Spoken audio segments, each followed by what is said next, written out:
आइयो इधर तो इधर रखिए हो बस कडियो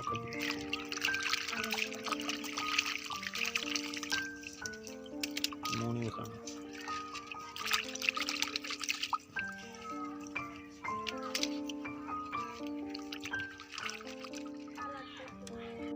अस्सलाम वालेकुम, मैं हूं गफ़ार चौधरी।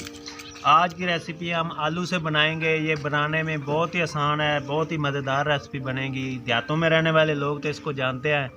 इसके लिए मैंने आग जला लिया। आग पर हम आलूओं को भूनेंगे।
अल्हम्दुलिल्लाह हमारे आलू की रेसिपी बिल्कुल तैयार है।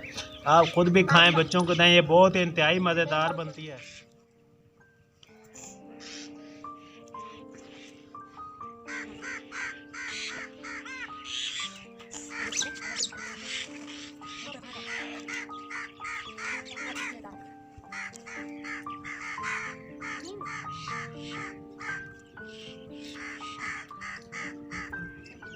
इधर देखो।